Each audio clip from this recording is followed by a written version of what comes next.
현존기도 해설 두 번째. 우리는 어떤가?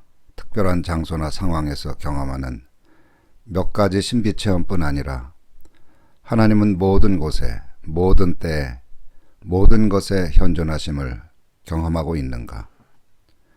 이미 우리는 하나님의 현존 속에서 살고 움직이고 존재하고 있음을 알고 있는가? 그러려면 현존인지 감수성이 깨어나고 활짝 열려야 한다. 현존기도. 그러면 어떻게 현존인지 감수성을 일깨울 수 있을까? 현존기도가 이를 도와준다.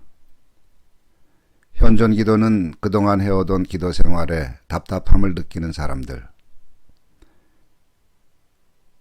기도 생활이 성장하고 깊어지기를 바라는 사람들, 관상기도에 관심을 가진 사람들을 위해 만든 기도다. 하지만 기도 생활을 시작하려는 사람들도 현존기도를 통해 기독교 영성 전통에 충실한 기도를 배울 수 있다. 현존기도는 큰 소리로 하는 기도와 침묵으로 하는 기도, 곧 관상기도를 연결하는 일종의 다리다. 많은 사람들이 관상기도를 힘들어한다. 소리내어 기도하던 사람에게 침묵은 낯설기 때문이다. 그래서 침묵에 익숙해질 때까지 훈련이 필요하다. 젖을 먹던 아이가 밥을 먹으려면 이유식을 해야 하는 것과 같은 이치다. 현존기도가 바로 그런 기도다. 현존기도에는 소리와 침묵이 공존한다. 그렇기에 소리내어 기도하던 사람들이 침묵에 익숙해지는 것을 도와준다. 현존기도는 관상기도 입문이라고 해도 무방하다.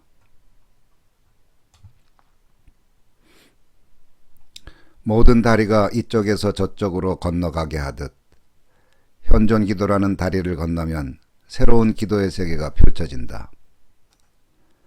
소리의 바탕인 침묵의 세계가 펼쳐진다. 욕망이 잦아들고 신성이 깨어난다. 머리에서 가슴으로의 여행이 시작된다. 무뎌진 직관이 차츰 살아난다. 욕망으로 얼룩진 상상력이 정화되어 신성한 꿈을 꾸고 천상의 환상을 본다. 소원 성취를 빌던 기도는 하나님의 뜻이 이루어지기를 구하는 기도로 변형된다. 기도와 영성, 삶의 패러다임이 근본적으로 바뀐다. 현존기도를 꾸준히 수행함으로 열리는 세계는 아름답고 신성하다.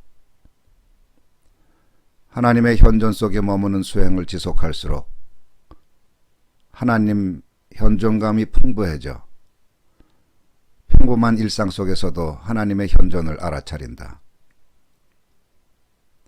현존인지 감수성이 발달하는 것이다. 하여 하나님의 온갖 충만하심으로 여러분이 충만하여지기를 빕니다.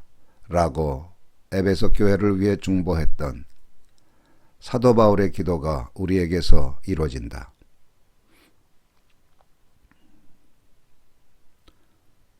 그럼 현존기도를 들어보자. 현존기도는 모두 8개의 기도문으로 이루어진다. 하나님, 주님은 앞에서 나를 인도하십니다. 주님을 사랑합니다. 아멘, 아멘, 아멘. 하나님, 주님은 오른쪽에서 나의 힘이 되십니다. 주님을 사랑합니다. 아멘, 아멘, 아멘.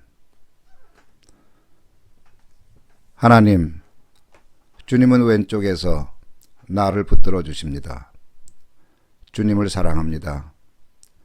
아멘, 아멘, 아멘. 하나님, 주님은 위에서 나를 돌보십니다. 주님을 사랑합니다. 아멘, 아멘, 아멘. 하나님, 주님은 아래에서 나를 업어주십니다.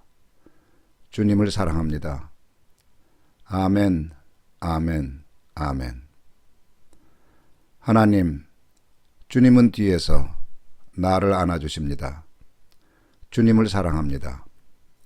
아멘, 아멘, 아멘.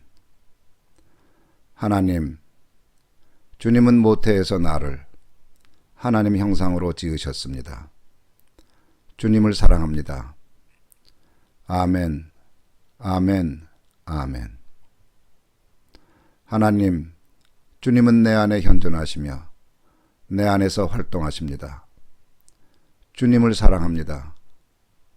주님, 내가 여기 있습니다. 8개의 기도문으로 이루어진 현존 기도의 각 기도문은 두 부분으로 나뉜다. 첫째, 하나님의 현존에 대한 확언과 둘째, 하나님께 대한 사랑 고백이 그것이다. 현존 확언 부분에서는 하나님이 모든 곳에 현존하시고 모든 곳에서 활동하심을 확인한다. 고백 부분에서는 모든 곳에 현존하시는 하나님을 사랑한다고 고백한다. 현존 기도는 결국 하나님의 현존 속에서 하나님을 사랑하는 기도다. 예수님께서 요구하신 대로 마음과 뜻과 힘을 다하여 현존 확언 부분은 다시 거룩한 단어, 하나님의 현존 반향, 하나님의 활동으로 구성되어 있다. 거룩한 단어는 하나님을 부르는 단어이며 하나님의 현존 방향은 앞, 오른쪽, 왼쪽, 위, 아래, 뒤, 모태, 내면이며 하나님의 활동은 우리를 인도하심, 힘이 되어주심, 붙들어주심, 돌봐주심 등이다.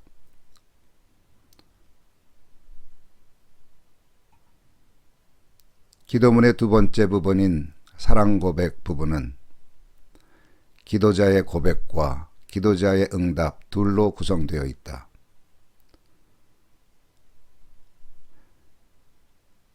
모든 기도문에서 거룩한 단어, 고백, 응답은 똑같다.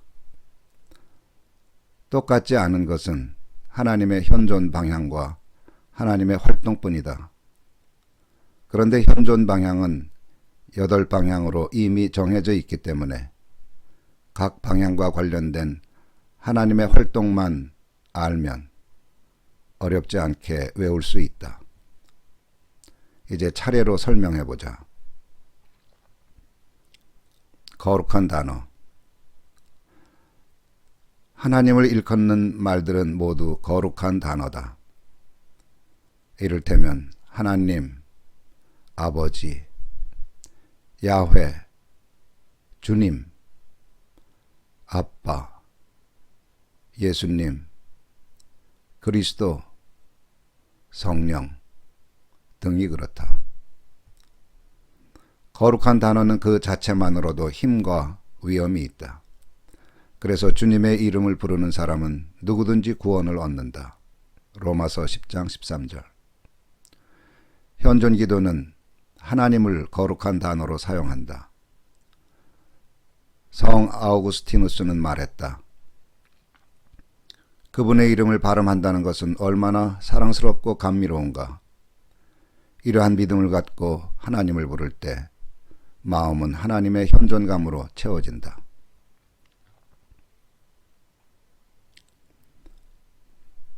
하나님의 현존 방향과 하나님의 활동. 시편 시인은 하나님이 하늘에도 계시고 스올, 땅속에도 계시며 바다 끝에도 계신다고 한다. 하나님은 모든 장소와 모든 공간에 계신다. 하나님은 없는 곳이 없는 분, 곧 무소부재하신 분이다.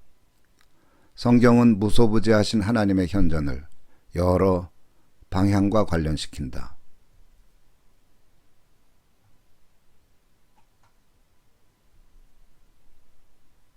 첫째, 앞에 현존하시는 하나님. 가장 잘 알려진 시편 23편은 하나님을 목자에 비유한다.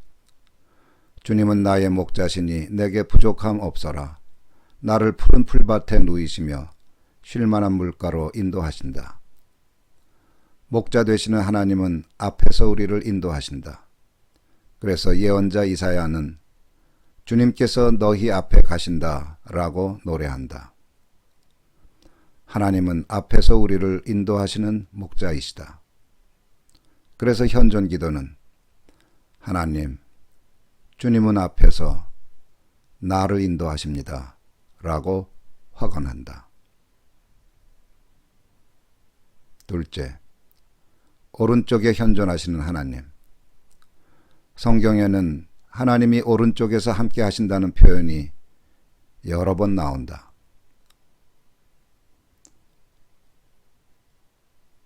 주님은 언제나 나와 함께 계시는 분, 그가 나의 오른쪽에 계시니 나는 흔들리지 않는다. 시편 16편 8절. 나를 고발하는 자들에게서 나를 구원해 주시려고 주님께서는 이 가난한 사람의 오른쪽에 서 계신다. 시편 109편 31절. 여호와는 내 오른쪽에서 내 그늘이 되시나니 낮의 해가 너를 상하게 하지 아니하며 밤의 달도 너를 해치지 아니하리로다. 시편 121편 5절. 그래서 현존 기도는 이렇게 확언한다. 하나님, 주님은 오른쪽에서 나의 힘이 되십니다. 셋째, 왼쪽에 현존하시는 하나님. 하나님은 우리를 붙들어 주시는 분이다. 이집트를 탈출한 이스라엘 백성들은 이렇게 노래했다. 야훼는 힘있게 나를 붙드시어 나를 살려주셨다. 다윗도 고백했다. 바다 끝으로 가서 거기에 머무를지라도 주님의 오른손이 나를 힘있게 붙들어 주십니다. 이 몸이 주님께 매달리니 주님의 오른손이 나를 꼭 붙잡아 주십니다. 오른손으로 붙들어 주시려면 하나님은 우리 왼쪽에 계셔야 한다. 하여 현존 기도는 이렇게 확언한다. 하나님, 주님은 왼쪽에서 나를 붙들어 주십니다. 넷째, 위에 현존하시는 하나님. 하나님이 매사에 보살펴 주시고 돌봐주시는 분임을 다윗은 이렇게 노래했다. 사람이 무엇이기에 주님께서 이렇게까지 생각하여 주시며 이렇게까지 돌보아 주십니까? 다윗이 언약궤를 예루살렘으로 모실 때 음악을 맡은 아삽은 이렇게 기도했다. 만군의 하나님, 우리에게 돌아오십시오. 하늘에서 내려다보시고 이 포도나무를 돌보아 주십시오. 다윗과 아삽의 노래를 통해 현존 기도는 이렇게 확언한다. 하나님, 주님은 위에서 나를 돌보아 주십니다. 다섯째, 아래에 현존하시는 하나님.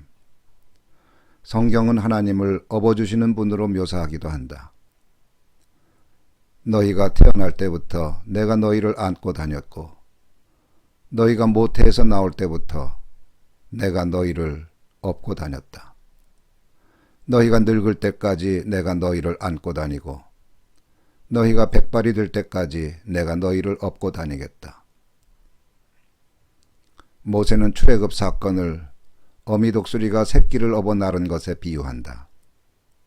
마치 독수리가 그 보금자리를 뒤흔들고 새끼들 위에서 호덕이며 날개를 펴서 새끼들을 받아 그 날개 위에 업어 나르듯이 주님께서만 홀로 그 백성을 인도하셨다.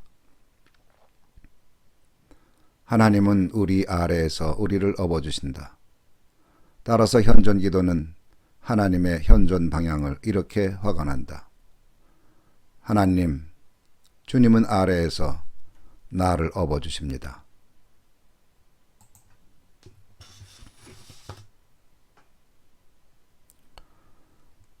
뒤에 현존하시는 하나님.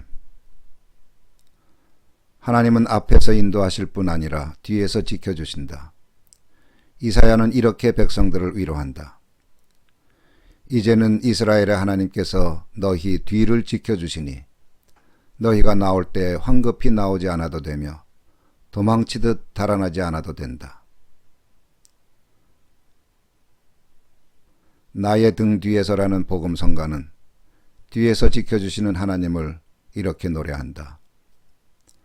나의 등 뒤에서 나를 도우시는 주, 나의 인생길에서 지치고 고나여 매일처럼 주저앉고 싶을 때 나를 밀어주시네. 시편 시인도 동일한 경험을 노래한다. 오히려 내 마음은 고요하고 평온합니다. 젖된 아이가 어머니 품에 안겨 있듯이 내 영혼도 젖된 아이와 같습니다. 이러한 신앙인 공통의 경험을 새기며 현존 기도는 이렇게 화가 난다. 하나님, 주님은 뒤에서 나를 안아주십니다.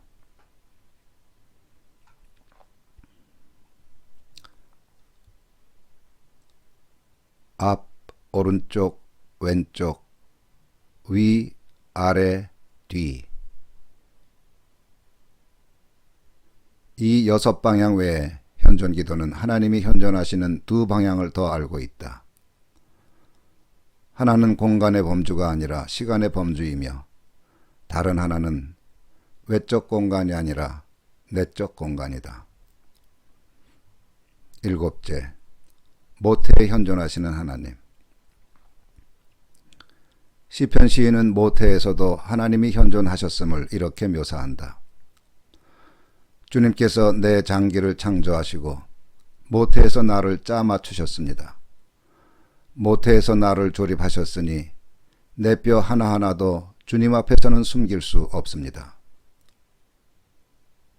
생물학적 몸과 함께 하나님은 모태에서 당신의 형상대로 사람을 창조하셨다. 하나님의 형상은 인간 존엄성의 기초다. 자존감과 자긍심의 원천이기도 하다. 따라서 자신이 하나님의 형상대로 창조된 존재라는 믿음을 갖고 실제로 그렇게 고백한다면 어떤 현실에서도 의연할 수 있다. 심지어 하나님은 예레미야를 예언자로 부르면서 이렇게 말씀하셨다. 내가 너를 모태에서 짓기도 전에 너를 선택하고 네가 태어나기도 전에 너를 거룩하게 구별해서 뭇 민족에게 보낼 예언자로 세웠다. 모태에서 짓기도 전에 선택했다는 말은 무슨 뜻일까? 그것은 예레미야가 모태에서 잉태되기 전에 이미 하나님의 마음속에 존재하고 있었다는 뜻이다. 그래서 현존 기도는 이렇게 확언하며 고백한다. 하나님, 주님은 모태에서 나를 하나님 형상으로 지으셨습니다. 얼마나 귀하고 아름다운 진실인가. 8째, 내면에 현존하시는 하나님. 내면은 사람들이 별로 주의를 기울이지 않는 영역이다. 사람들의 관심은 온통 외부를 향하고 있다. 하나님도 저기 바깥 높은 곳에 계신 초월적인 대상일 따름이다. 하나님은 죄를 캐는 경찰관이나 벌을 주는 재판관, 아니면 마음에 들지 않는 사람들을 불행하게 만드는 폭력적인 존재다. 이런 무서운 하나님은 될 수 있는 한 멀리 계신 것이 좋다. 그러나 예수님은 우리더러 하나님을 아빠라고 부르라고 하셨다. 우리말도 그렇지만 예수님이 사용하신 아람어에서도 아빠는 응석바지 어린아이가 아버지를 친근하게 부르는 말이다. 아빠는 하나님이 사랑하심을 표현하는, 아빠는 하나님이 사랑이심을 표현하는 은유다. 탕자의 비유는 하나님이 조건 없이 사랑하시는 분임을 분명히 말해준다. 이러한 하나님을 사도 요한은 간결하게 표현한다. 하나님은 사랑이십니다. 키실로프스키라고 하는 폴란드 영화 감독은 10계명을 10편의 영화로 만들었다. 영화 한 편은 한 계명에 해당한다. 나 외에 다른 신을 섬기지 말라는 첫째 계명을 주제로 만든 영화에는 아버지와 아들, 고모 세 사람이 등장한다. 아버지는 수학자로 무신론자지만 고모는 하나님을 신실하게 믿는 사람이다. 엄마의 빈자리를 메워주던 고모는 조카에게 종종 하나님 이야기를 들려준다. 어느 날 아이가 하나님은 어떤 분이냐고 고모에게 물었다. 고모는 아무 말 없이 물끄러미 조카를 쳐다보다가 다가가서 가만히 안아준다. 그렇게 한동안 있다가 고모가 말한다. 하나님은 이런 분이야. 아이는 분명히 깨달았을 것이다. 하나님이 사랑이심을. 그런데 안타까운 것은 이러한 사랑의 하나님이 너무도 멀리 계신 것이다. 저기 바깥 하늘 높은 곳에. 이런 사랑의 하나님이 내 안에 현존하시며 내 안에서 활동하신다고 생각해보라. 그리고 내 주변에 늘 현존하신다고 상상해보라. 얼마나 든든하고 얼마나 푸근하며 얼마나 충만할까. 그래서 현존 기도는 제일 마지막으로 이렇게 확언한다. 하나님, 주님은 내 안에 현존하시며 내 안에서 활동하십니다.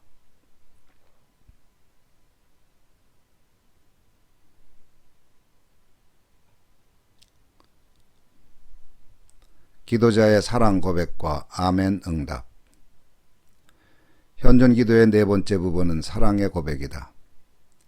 하나님이 모든 곳에 현존하신다는 것을 확언한 다음 기도자는 그 하나님을 사랑한다고 고백한다. 사랑은 상대에 대한 앓음에서 시작한다.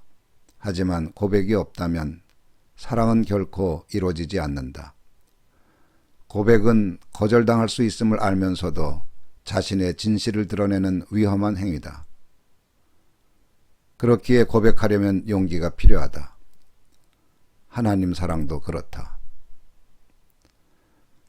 하나님을 사랑하는 것이 가장 중요하고 으뜸 가는 계명임을 우리는 잘 안다. 하지만 아는 것과 고백하는 것은 완전히 다른 일이다. 사랑은 고백할 때 현실이 되기 때문이다. 그래서 하나님의 현실 속에 머무르려면 수시로 고백이 필요하다. 다윗은 이를 잘 알고 있었기에 이렇게 고백한다. 나의 힘이신 주님, 내가 주님을 사랑합니다. 고백과 함께 다윗은 하나님 사랑의 현실 속에 돌입한다. 예수님도 사랑의 고백이 얼마나 필요한 것인지를 잘 알고 계셨다. 부활하시고 난 다음 베드로에게 요구하신 것이 사랑의 고백이었다. 그래서 예수님은 베드로에게 집요하게 물으신다. 내가 나를 사랑하느냐? 베드로는 처음에 건성으로 대답했지만 질문이 거듭되자 진정성 있는 고백을 하지 않을 수 없었다. 내가 주님을 사랑하는 줄을 주님께서 아십니다. 다행한 것은 사람은 고백을 거절할 수도 있지만 하나님은 우리의 사랑 고백을 거절하시는 법이 없다.